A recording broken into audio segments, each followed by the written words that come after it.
오늘을 이제 우리가 지난주까지 부활에 대한 말씀들을 계속 나눴었고요. 이제 오늘은 기독교 안에서는 별로 다루지 않을 만한 그런 주제를 가지고 같이 한번 말씀을 나눕니다. 이제 오늘부터는 8주 정도 해서 우리가 갖고 있는 환상들, 일루전에 대해서 여러분과 같이 한번 말씀을 나눠보려고 해요. 첫 번째 시간은 우리는 환상을 안고 살아간다. 우리 사람들은 누구나 환상을 안고 살아간다. 이런 이제 주제를 가지고 개론적이죠. 오늘 우리가 8주 동안 나누게 될 말씀의 개론적인 부분들을 오늘 같이 나눕니다. 오늘 본문 야고보서 1장 22절 말씀입니다. 야고보서 1장 22절. 우리 같이 한번 보겠습니다. 말씀을 행하는 사람이 되십시오. 그저 듣기만 하여 자신을 속이는 사람이 되지 마십시오. 아멘. 자, 여러분 질문 하나 드릴까요? 지구는 둥근가요? 평평한가요? 둥글죠. 분명히 둥글죠. 사진 하나 보시겠어요? 근데 아직도 우린 이 지구상에는 사진이 없어요? 아하, 이런. 아쉽습니다. 지구 평면설을 이야기하시는 분들이 있어요. 그러니까 지구는 평평하다. 그 그림이 하나 준비되어 있었는데, 그걸 오늘 아침에 집어넣고선 제가 업로드를 안 해놓은 것 같아요. 자, 지구 이 평면설을 주장하시는 분들이 있어요. 그래서 우리가 발을 디디고 살아가는 이 지구, 이 땅은 평평하다. 끝없이 평평하다. 그리고 이 우주의 끝에는, 이 지구의 끝에는 뭐가 있냐면, 얼음들, 거대한 얼음벽이 있어서 세상을 둘러싸고 있다. 이 얼음벽 너머에는 미지의 세계가 숨겨져 있다. 그러면 나사에서 이렇게 찍어내는 사진들은 뭐냐? 다 나사에서 조작을 하고 있는 거다. 이렇게 얘기를 하는 분들이 지금도 있습니다. 태양은 또 달은 이 지구를 위에서 낮은 하늘에서 천천히 이렇게 돌고 있다는 거죠. 이렇게 사람들은 믿고 있습니다. 그러니까 이제 사람들은요, 현실을 있는 그대로 받아들이는 대신에 자기가 원하는 대로 해석합니다. 어떤 상황을 봤을 때 그 상황을 자신이 원하는 대로 해석을 하고 그것을 받아들여요. 이걸 심리학에서 환상이라고 얘기해요. 환상. 그 환상이 뭐냐면 세상과 사람을 있는 그대로 보지 않고 자신이 원하는 대로 보고 해석하는 것. 이 환상이라고 정의할 수 있는 겁니다. 사람들은요, 현실을 있는 그대로 받아들이기보다 내가 보고 싶은 대로, 내가 믿고 싶은 대로 현실을 재단하고 해석해서 받아들이는 아주 뿌리 깊은 이런 욕망들이 인간들에게는 존재하는 것 같아요. 그래서 사람들을 보면 우리 주변에 있는 사물들, 인간관계, 또 심지어 하나님까지, 또 자기 자신까지 내가 원하는 방식으로 믿게 되는 거죠. 어떤 크리스천들은요, 신앙이라는 이름을 가지고 다른 종류의 환상을 만들어내기도 하죠. 그러니까 진리가 아닌 환상을 쫓다 보니까 문제가 뭐냐면요, 신앙이 자라지를 못해요. 나는 이거 신앙이라고 생각을 하고 진짜 신앙이라고 생각하고 열심히 따라가고 있는데 알고 보니까 진짜가 아니에요. 환상인 거죠. 그러다 보니 진리를 따라가지 않으니까 우리가 자라가지 못하게 되는 겁니다. 그래서 여러분들과 함께 이제 8주 동안 이 환상에 대해서 나에 대한 환상, 세상에 대한 환상, 교회에 대한 환상, 하나님에 대한 환상, 이렇게 좀 구분해서 말씀을 나눌 거예요. 그리고 이 말씀들이 끝난 이후에는 돈 그리고 부에 대해서 한 10여 주간 또 말씀을 나누려고 합니다. 인간들이 가지고 있는 가장 큰 환상이 뭘까? 돈에 대한 환상이거든요. 한번 이런 부분들을 같이 그 말씀은 바늘귀를 통과한 부자라는 책이 있어요. 김영봉 목사님 쓰신 책인데 그 책을 가지고 제가 그 책을 중심으로 해서 좀 말씀들을 준비해서 여러분과 나누게 될 겁니다. 그 시간은 조금은 길 것 같아요. 자, 근데 제가 이제 이런 거예요. 뭐 말씀을 8주 동안 환상에 대해서 말씀을 나눈다고 해도 사실 우리가 이 환상의 실체를 다 밝힐 수는 없습니다. 다만 내가 옳다고 믿었던 것들이 환상일 수도 있구나. 이런 것들을 한번 여러분들이 생각하실 수 있게 된다면, 그리고 그걸 생각하면서 사물을 보고 나를 보고 세상을 보고 이럴 수 있으면 좋겠다. 그렇게 우리의 시선만이라도 바뀌었으면 좋겠다. 내가 지금까지 철석같이 믿고 있었던 그것들이 이게 사실이 아닐 수 있겠구나라는 것을 좀 봤으면 좋겠다. 이런 간절한 마음들이 있습니다. 오늘은 개론적인 시간이고요. 이 환상에는요, 무서운 특징들이 있습니다. 환상은요, 자신이 환상이라는 걸 아주 교묘하게 숨겨요. 그러니까 우리가 환상에 사로잡혀 있는 동안에는요, 그게 환상이라는 사실을 전혀 인지하지 못하게 만듭니다. 오히려 그것이 정말 사실이고 진리다, 철석같이 믿게 만들죠. 예를 들어볼게요. 오늘은 예를 좀 이 부분은 우리가 예를 되게 많이 들어갈 거예요. 근데 오늘은 이제 짧게 몇 가지 예를 들어보는데, 돈이 최고야. 이런 생각을 가진 사람들이 많이 있죠. 이제 약간 좀 많이 배웠다? 그러면 대놓고 돈이 최고야 이렇게 얘기를 하지 않아요. 인품 뭐 이런 것들 때문에. 하지만 마음속 깊이 대부분의 사람들이 돈이 최고야라고 믿는 분들이 많습니다. 책 기독교에서 나온 서적 가운데는요, 위에 소제목으로 해서 솔직히 말해서 크게 제목으로 해서 예수님 다음으로 돈이 좋아요라고 하는 책 제목도 있습니다. 이제 읽어보지 않았기 때문에 거기 주장하는 게 정확하게 뭔지는 모르겠어요. 근데 정말 그럴까? 정말 돈이 세상의 최고일까라는 분들입니다. 그러니까 이런 생각을 갖고 있는 동안에는요, 이게 정말 지독한 환상이라는 것을 깨닫지 못하죠. 그리고 오히려 돈이 있어야 행복하고, 돈이 있어야 자유롭고, 돈이 있어야 사람들한테 인정을 받고, 이걸 너무나 당연한 현실처럼 느끼게 되는 겁니다. 이 환상에 빠져 있는 동안에는요. 그래서 이 환상은 자신의 자체를 교묘하게 숨겨나갑니다.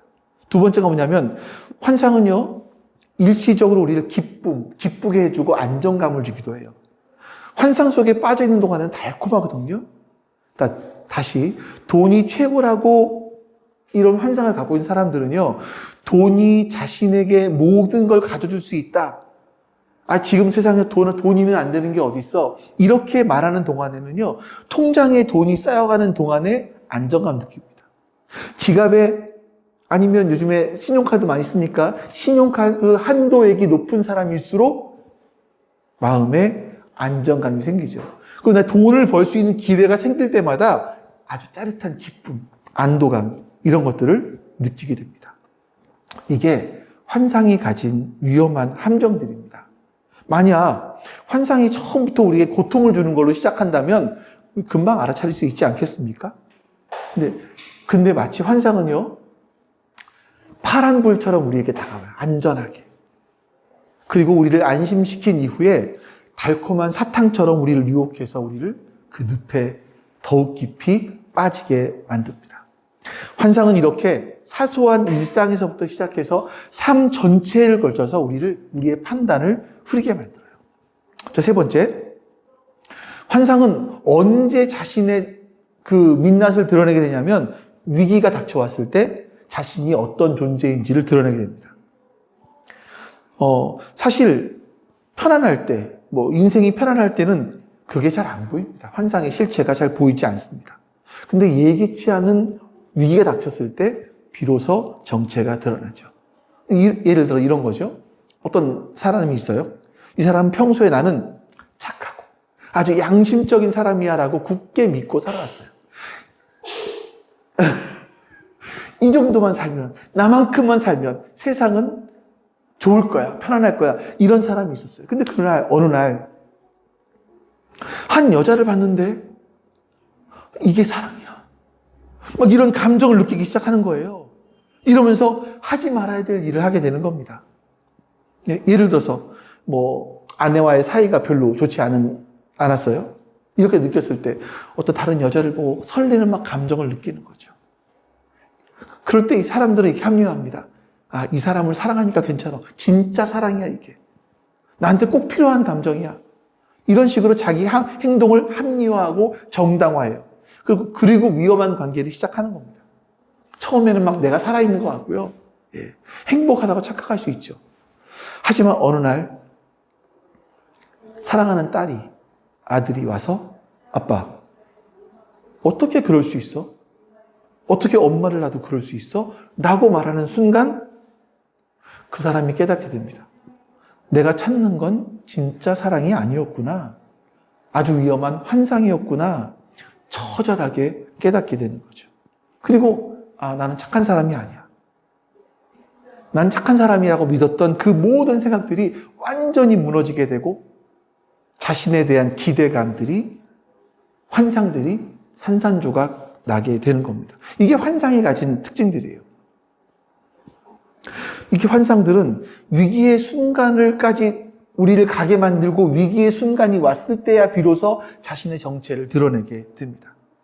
네 번째, 환상이 깨질 때 사람들은 굉장히 불평을 하기 시작합니다. 이게 전형적인 모습인 거예요.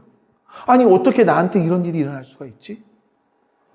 그 사람이 어떻게 나한테 이럴 수가 있지? 도대체 내가 뭘 잘못했길래 하나님이 나한테 이런 시련을 주시지? 그러니까 이런 불평들을 하는 걸 보면 어떤 환상들이 있어요. 빠빠예요? 네.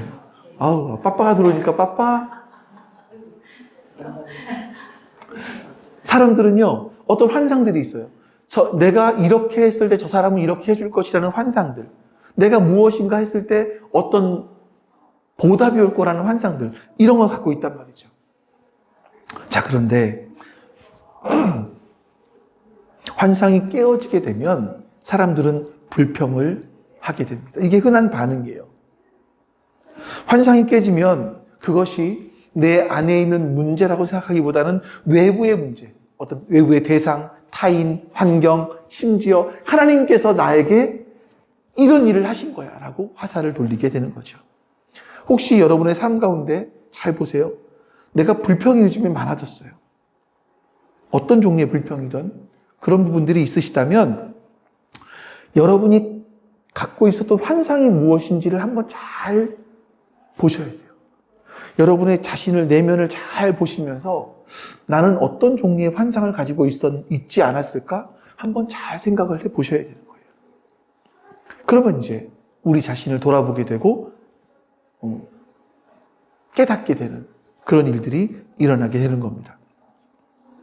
자, 그러면 이 환상에서 벗어난다라는 게 뭘까? 한번 생각을 해봐야겠죠? 우리가 앞에서 정의했던 그 환상, 정반대로 보시면 돼요. 세상과 사람들을 자신이 원하는 대로가 아니라, 자신이 원하는 대로 해석하고 그거를 정의 내리고 믿는 것이 아니라 있는 그대로 보는 겁니다. 있는 그대로. 이게 환상에서 벗어나는 것의 핵심이에요. 그럼 어떤 분들은 이럴 수 있잖아요. 아니, 그렇다면 이게 환상인지 아닌지 어떻게 구분합니까? 이럴 수 있잖아요. 기준이 뭘까? 사람마다 다 달라요. 배워온 게 다르고 살아온 삶이 달라요. 그러니까 이게 무엇이 옳다, 무엇이 그르다라고 판단하는 기준이 다 다르죠. 그럼 어떻게 됩니까? 무엇을 기준으로 할까요? 그래서 수천 년 동안 많은 사람들의 삶에 검증되어진 성경을 가지고 우리는 무엇이 환상이고 무엇이 환상이 아닌지를 가려내보는 일들을 해볼 거예요.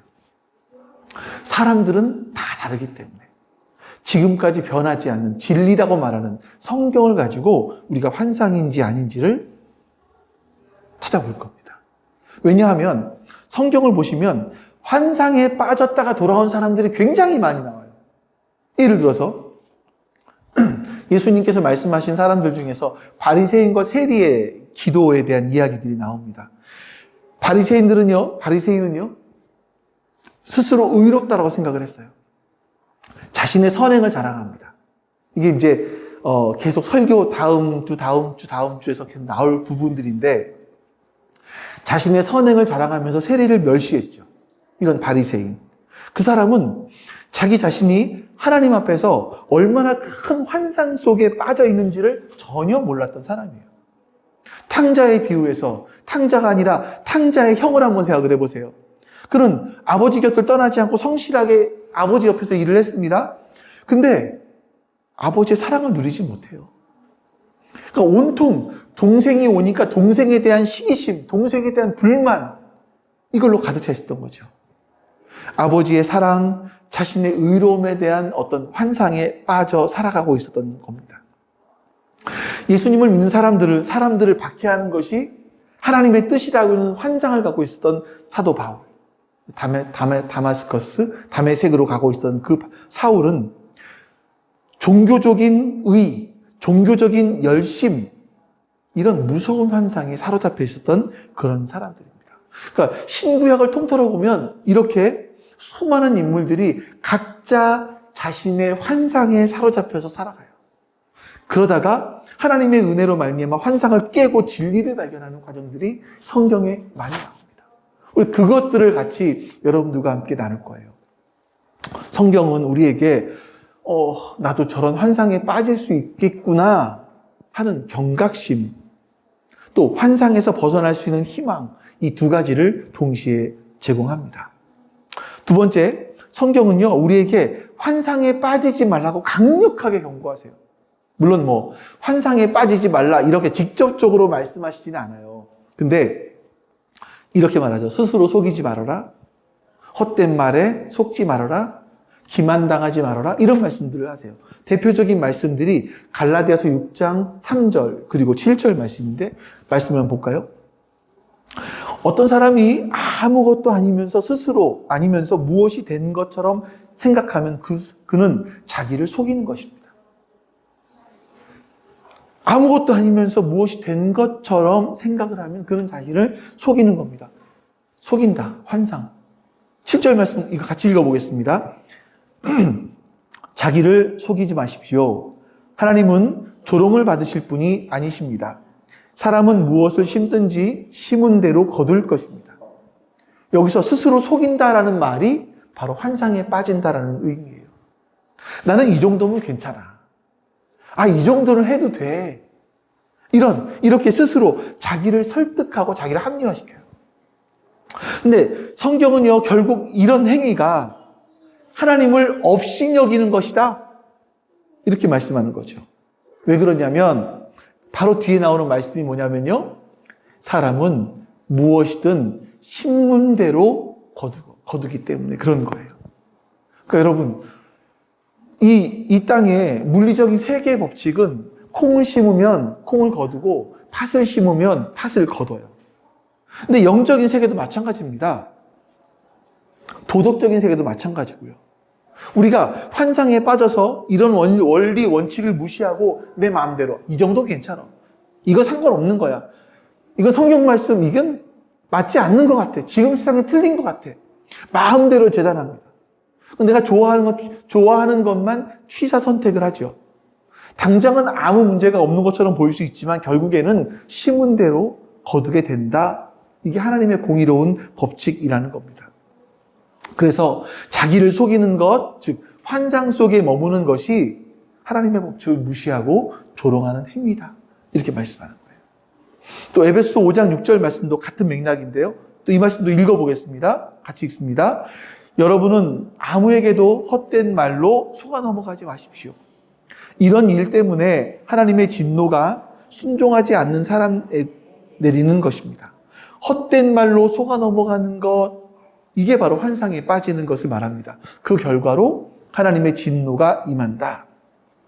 여러분, 하나님의 진노, 그러니까 하나님은 사랑이시라면서 왜 진노하실까? 이렇게 생각하실 수 있어요? 하나님의 진노가 뭘까요? 대부분의 경우에 하나님의 진노는요, 우리가 그냥 뿌린 것을 거두는 거예요. 사실은 그래요. 예를 들어서, 그러니까 제가 이걸 생각하면서 제일 처음에 생각했던 그 예가 뭐냐면, 슈퍼맨의 환상이에요. 봉준 집사님 나이 때면, 그때 슈퍼맨 영화가 한참 유행했나요? 네. 보자기 맸었어요? 그때? 목에다가? 환상들이 있어요. 보자기 메고 막 뛰어다니면 뒤에가 펄럭펄럭 거리잖아요. 이게 심해지면 높은 데서 뛰어내리기도 해요. 자, 근데 내가 슈퍼맨인 것처럼 착각을 하고 높은 데 뛰어내리다가 다리가 부러져요. 이게 진노인 거예요, 여러분. 오해하지 마세요. 하나님의 진노는 우리가 뭔가 잘못하면 하나님 보고 계시다가 벼락을 빠자작 내리는 그게 하나님의 진노일 수도 있겠지만, 그게 진노일 수도 있겠지만, 내가 어떤 성적인 환상에 빠져요. 방종하는 거예요. 그러다가 질병에 걸리고 가정이 파괴되고, 이게 하나님의 진노인 거예요. 거짓과 불의로 쌓아 올린 성공이 한순간에 무너져요. 이게 하나님의 진노이신 거예요. 우리가 잘못된 것을 뿌리고 그 뿌린 것의 결과를 거두는 것. 이게 하나님의 진노인 거죠. 하나님이 정해놓으신 삶의 원리를 무시하고 환상을 쫓아 살다가 결국 그 결과를 맞이하게 되는 것이 하나님의 진노가 임하는 겁니다. 그러니까 여러분 스스로 속이지 말라고 성경은 말씀하는 거예요. 이렇게 해도 괜찮아. 하나님의 말씀 무시해도 괜찮아. 상관없어. 속이지 말라는 겁니다. 성경은 끊임없이 우리에게 경고하는 거죠. 특히나 오늘 본문 말씀이에요. 오늘 본문 말씀이 굉장히 중요한데 같이 한번 읽어보겠습니다. 읽습니다. 말씀을 행하는 사람이 되십시오. 그저 듣기만 하여 자신을 속이는 사람이 되지 마십시오. 듣기만 하고 행하지 않는 사람. 자신을 속이는 사람이라고, 환상에 빠진 사람이라고 말해요. 이게 얼마나 무서운 말씀입니까? 어떤 분들은 이렇게 생각하실 수 있어요. 나는 뭐 매주 교회 나가고 있고 출석해. 설교를 듣기도 해. 예배 시간에 은혜를 받기도 해. 나는 괜찮은 신앙인이야. 근데 교회의 문을 나서는 순간 세상 사람과 똑같은 삶의 방식으로 살아가요. 불의와 타협하고 말씀의 삶을 살아내지 않아요. 이게 스스로 속이는 사람이라고 이야기하는 겁니다. 종교적인 환상에 불과하다. 주일에는 거룩한 크리스천이었다가 월요일부터 토요일까지는 세속적인 사람으로 살아가는 이중적인 모습들. 이게 바로 야고보가 말하고 있는 스스로 속이는 사람, 자신을 속이는 사람인 겁니다. 야고보는 우리가 듣는 것에서 멈추지 말고 들은 말씀을 삶 속에서 치열하게 살아내라. 고민하며 내 삶에서 이 말씀을 어떻게 적용할까라고 생각하면서 행하는 자가, 행동하는 자가 되라 라고 강력하게 우리에게 말씀하는 거예요. 이게 바로 신앙인이라는 이름으로 만들어낼 수 있는 또 다른 환상입니다. 자, 그러면 우리가 환상에 벗어나기 위해서 무엇이 필요할까 하는 거예요. 필요한 도구가 몇 가지 있어요. 첫 번째는 진실함, 정직함입니다. 진실함이라는 것은요, 자기 자신과 세상, 그 하나님을 왜곡되지 않고 똑바로 바라보는 걸 얘기합니다. 근데 제가 예전에 꽤 됐네요. 제 아내와 함께 아내 옷을 사기 위해서 세이브존을 갔어요. 한 브랜드에 가서 이제 제 아내가 이렇게 옷을 고르고 있는데, 거기 저는 이제 주변을 이렇게 약간 배회하고 있었죠. 배회하는데 보니까 거울이 하나 있는 거예요. 거울로 저를 딱 봤는데 그 거울이 저를 너무 기분 좋게 만드는 겁니다. 왜 그러냐면 이 거울이 아주 교묘하게 왜곡시켜놨어요. 아래쪽만, 제일 아래쪽은 볼록 렌즈, 여기 양쪽 끝에는 이렇게 약간, 이렇게. 옆에서 보니까 보이더라고요. 딱 저를 보는 순간 다리가 길어 보이고 날씬해 보이는 거예요. 그 얼마나 기분이 좋던지, 내가 저랬으면 얼마나 좋을까 하는 생각을 하게 되더라고요. 그러면서 여러분, 그 거울 앞에 섰기 때문에 다리가 길어 보이고 날씬해 보였기 때문에 제가 너무나 기분이 좋아서 그 거울을 집에 갖다 놓고 매일매일 그 거울을 바라보면서 저게 나야. 저게 나야. 저게 진짜 내 모습이야. 라고 생각하면 될까요? 그거 안 되지 않겠습니까? 그런 사람은 없지 않겠습니까? 진실함이라는 건 바로 이런 겁니다. 내 안에 사실 보고 싶지 않은 내가 있어요. 인정하고 싶지 않은 내 모습들이 있어요. 근데 그 모습들을 그게 진짜 나라면 정직하게 직면하는 겁니다. 정직하게 그 나를 바라보는 거죠. 그래서 여러분, 이 진실함이라는 것은 우리의 양심과 굉장히 깊은 연관들이 있는 것 같아요. 하나님께서 우리 모든 사람들에게, 인간들에게 양심이라고 하는 아주 보편적인 귀한 선물을 주셨어요. 이 양심은 우리가 죽을 때까지 우리와 함께하면서 무엇이 옳고 무엇이 그른지를 끊임없이 우리에게 이야기해줘요. 물론 사람들 가운데 아주 양심에 민감한 사람도 있고 양심에 굉장히 우리가 성경에서 화인 맞았다 라고 얘기하는 것처럼 양심이 굉장히 가책을 느끼지 못하는 그런 사람도 있을 수 있습니다. 근데 우리가 이렇잖아요. 그래서 제가 정말 어떤 사람들이 왜 우리가 혈당 체크하는 것처럼 뭔가를 딱 체크하면 제가 이제 예찬이가 차던 시계를 찼어요. 워치 3 정도 되는데 여기 보니까 심박수 체크, 스트레스 체크 이런 것 몇 가지 기능들이 있더라고요. 이걸 체크하는 것처럼 이거 대선하잖아요. 딱 비춰보면 아니면 딱 체크해보면 뭔가 이렇게 재보면 저 사람의 양심 지수가 딱 나온다면 여러분 얼마나 좋을까? 사람들 덜 실수하지 않을까? 하는 생각이 들기도 해요. 그만큼 양심은 사람들이 굉장히 중요한 부분인 것 같습니다. 이게 무엇이 옳고 그른지를 끊임없이 우리에게 보여주는 하나님께서 보편적으로 주신 귀한 선물입니다. 근데 여러분 시편에 보면 시편 기자가 끊임없이 하나님께 간구하는 것 중에 하나가 바로 이 정직함이에요. 우리 한번 시편 51편 말씀을 볼까요? 같이 읽어봅니다.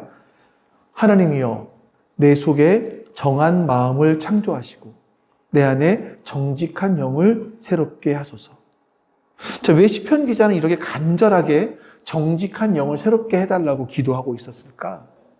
왜냐하면 정직한 마음, 우리가 진실한 영을 가질 때만이 자기 자신과 세상과 하나님을 바로 볼 수 있기 때문에 그렇습니다. 또 시편 19편 8절 같이 읽어봅니다. 여호와의 교훈은 정직하여 마음을 기쁘게 하고 여호와의 계명은 순결하여 눈을 밝게 하시는도다. 하나님은 정직하고 순결하시기 때문에 우리도 그분을 닮아서 진실함을 추구할 때 세상을 바르고 건강하게 볼 수 있는 눈을 갖게 된다. 이렇게 말씀하고 있는 거예요. 그래서 여러분 우리가 환상을 벗어나기 위해서는요. 첫 번째, 여러분들 정직함, 진실함 가지셔야 합니다. 두 번째, 용기예요. 용기. 나를 직면했을 때 내게 필요한 것들이 용기인데 이런 거죠. 내가 지금까지 이게 옳다라고 믿고 살아왔던 것들이 있어요. 근데 어느 순간 그게 깨질 수 있잖아요. 이게 옳은 것이 아니었나? 깨질 수 있잖아요. 근데 이것을 받아들일 수 있는 용기가 필요하다는 거예요. 예를 들어서 오랜 동안, 오랜 시간, 세월, 오랜 40대, 50대 예수님 믿으신 분들 중에서 이렇게 말하는 분들이 있습니다. 목사님, 내가 예전에는 하나님 욕도 많이 했고, 기독교를 비난하기도 많이 했고, 또 교회 다니는 사람들을 굉장히 욕했는데, 내가 이제 와서 사람들에게 예수 믿는다고 이야기하기가 좀 창피합니다. 그냥 조용히 숨어서 믿겠습니다. 라고 이야기하시는 분도 있고, 어떤 사람들은 지금까지의 내 삶이 다 환상이었기 때문에 이걸 깨달았기 때문에 이제부터는 제대로 용기를 내서 다시 배우겠습니다. 이렇게 용기를 내는 분들도 있습니다. 이렇게 자신이 오랫동안 믿고 추구했던 것들이 진실이 아니었다라는 걸 깨닫고 새로운 길로 나아가기 위해서는요, 엄청난 용기가 필요합니다. 때로는 그냥 덮어두고 싶고 외면하고 싶은 유혹이 들기도 하겠죠. 하지만 그 두려움을 넘어서기 위한 용기, 이것이 없이는 결코 환상에서 벗어날 수 없습니다. 마지막, 성장에 대한 욕구예요. 그러니까 이게 필요한 것이다라고 내가 욕구를 가져야지 해서 갖는 게 아니기 때문에 이걸 뭐 이렇게 표현할 수 있을지 모르겠습니다만, 모든 생명체에는요, 본능적으로 성장하고 성숙하고 싶은 욕구가 있습니다. 우리 안에도요, 더 나은 존재가 되고 싶고 더 온전한 인격을 갖고 싶기도 하고 하나님이 주신 잠재력을 마음껏 펼쳐보고 싶은 거룩한 열망들이 있을 수 있단 말이죠. 하나님은요, 여러분들에게 정말 엄청난 잠재력을 숨겨두셨어요. 이게 세상에서 제가 지금 드리는 말이 세상에서 말하는 아주 유명한 사람이 될 수 있다거나 높은 자리에 오를 수 있다거나 이런 잠재력을 말씀드리는 건 아닙니다. 하나님이 우리에게 주신 잠재력이 뭐냐면, 우리도요, 예수님을 닮아갈 수 있는 잠재력이 우리 안에 있어요. 예수님처럼 변화될 수 있는 잠재력이 우리 안에 있어요. 우리 주변에 있는 사람들에게 진짜 위로를 주고 쉼을 줄 수 있는 그런 잠재력이 우리 안에 있어요.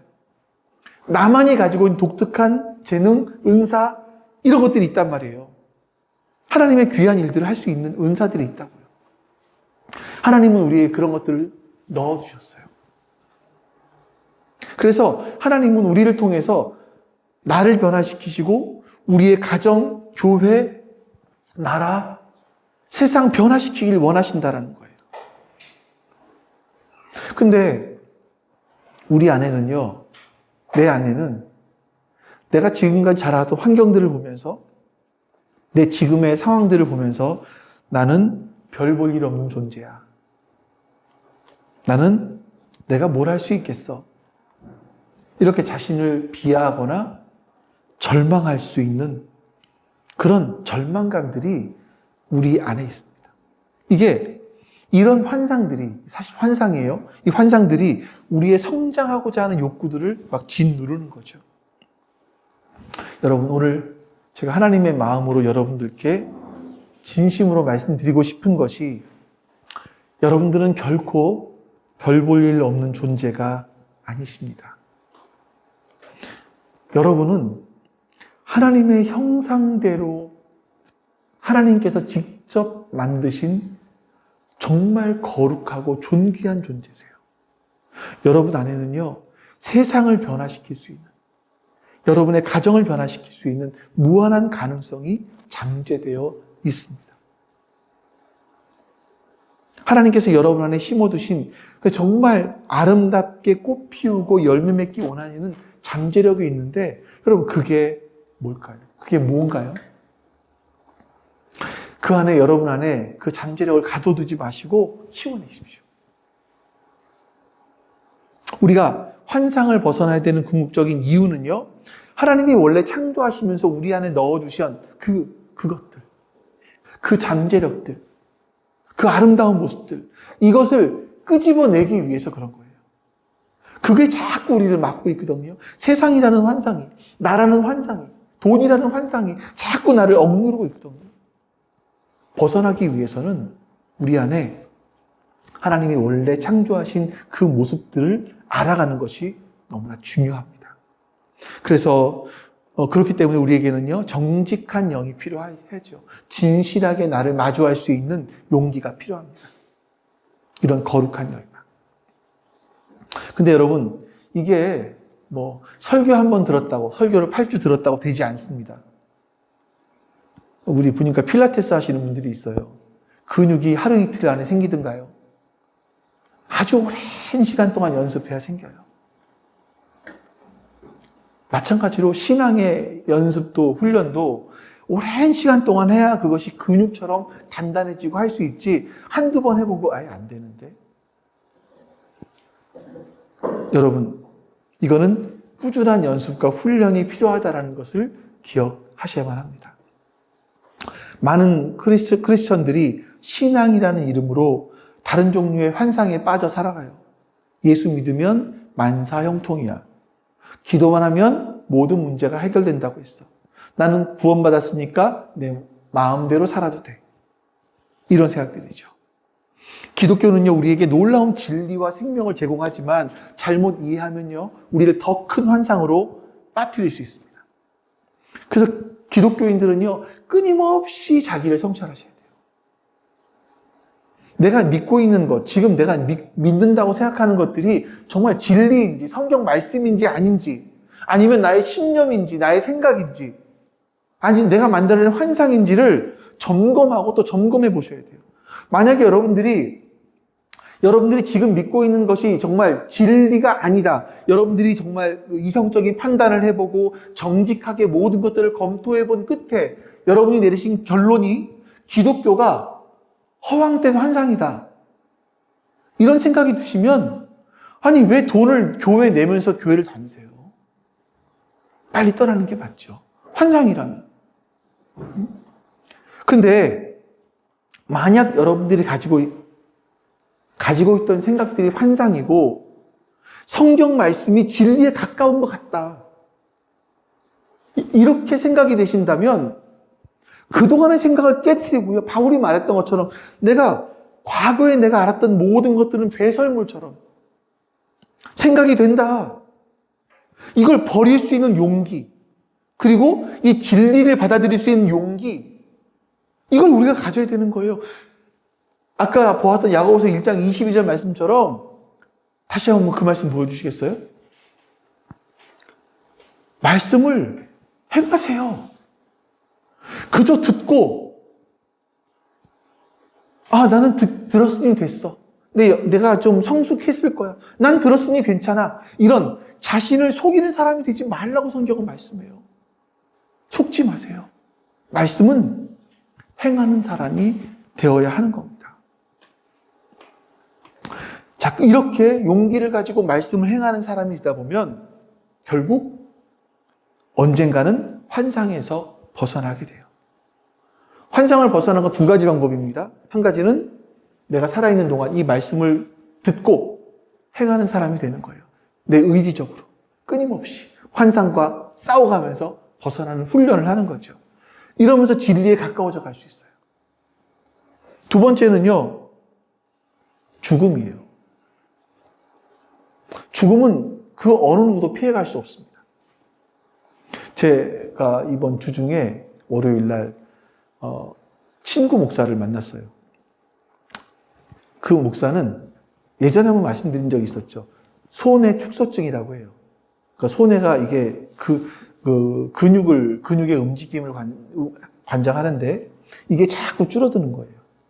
그럼 이제 보니까 증상이 뭐냐면 말이 어눌해져요. 말을 잘 못해. 그리고 걷는데 약간씩 이렇게 휘청거려요. 이게 어디까지 가냐면 위의 근육이 움직이는 것을 못하게 만들면 밥 먹어도 소화를 못 시켜요. 마지막에 이제 심장 쪽으로 가서 심장의 근육이 못 움직이게 만들면 죽는 거죠. 근데 이 친구가 아산대병원에 다니고 있는데 거기만 의사가 있나 봐요. 그래서 거기로 비슷한 시기에 온 사람들이 몇 명이 있어요. 근데 그 사람들은 휠체어를 타고 와요. 근데 자기는 아직까지 걸어와요. 이러면서 항상 죽음을 생각하며 살다 보니까 어떤 생각이 드냐면 용서를 못할 사람이 없겠더래요. 많은 부분에 용납이 되더래요. 내 삶에서. 그래서 우리가 이런 말 많이 하잖아요. 기독교에서 내려놓음. 그전까지는 내려놓는다는 걸 머리로만 알았는데 이제는 뭔지 알겠대요. 삶으로 알겠대요. 그런 말을 하더라고요. 죽음이라는 건요, 누구도 피해갈 수 없는 건데 죽음은 우리를 바꿔놓기도 하죠. 어떤 사람은요, 죽으면 모든 것이 끝이야. 살아있을 때 마음껏 즐기자. 이렇게 생각하면서 죽음 이후의 삶에 대해서 아무런 관심을 갖지 않고 살아가는 사람들이 있습니다. 근데 우리 그리스도인들은요, 죽음 이전의 삶과 죽음 이후의 삶이 선명하게, 분명하게, 확실하게 연결되어 있다는 것을 믿는 사람들이잖아요. 중요한 건 우리가 이 땅에서 환상을 붙들고 살아가던 아니면 진리를 붙들고 살아가던 이 모든 것들이 죽음 이후에는 분명하게 드러날 거예요.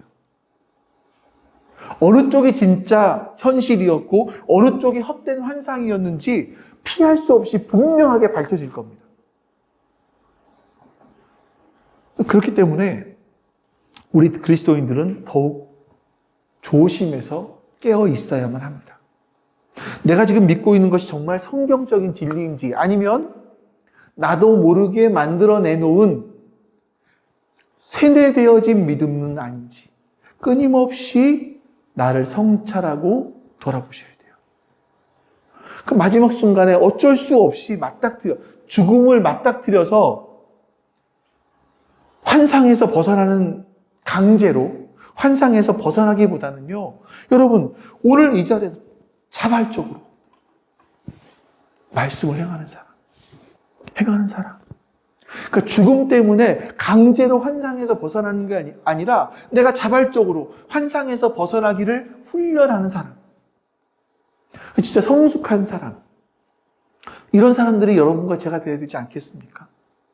그래서 8주 동안 나에 대한 환상, 일에 대한 환상, 세상에 대한 환상, 교회에 대한 환상, 그리고 하나님에 대한 환상. 이런 구체적인 부분들을 가지고 여러분들과 함께 말씀을 나눌 겁니다. 어떻게 벗어날 수 있는지, 환상들은 무엇인지. 여러분들과 함께 이제 8주 동안 훈련해보는 시간을 가져보려고 해요. 이런 시간들을 통해서 저와 여러분들이 환상에서 벗어나서 진리 안에서 참된 자유를 누리며 하나님이 기뻐하시는 성숙한 그리스도인들이 될 수 있기를 정말 간절히 소망합니다. 하나님, 우리가 오늘 본문 말씀처럼 나는 하나님의 말씀을 들었어. 그러니 나의 신앙생활은 다 하고 있는 거야. 이렇게 스스로 환상에 빠져 속는 자가 아니라 말씀을 듣고 행하는 자 되게 해 주시옵소서. 우리가 이 땅을 살아가면서 나 자신에 대해서, 일에 대해서, 세상에 대해서, 교회에 대해서, 하나님에 대해서 잘못 이해하고 있었던 환상들을 하나님 깨트리게 하여 주시고 이제 하나님의 진리의 말씀을 따라서 살아감으로 말미암아 우리의 신앙이 성숙해져 갈 수 있도록 도와주시옵소서. 오늘도 주께서 우리와 함께 하심에 감사드리며 우리 주 예수 그리스도의 이름으로 기도하옵나이다. 아멘.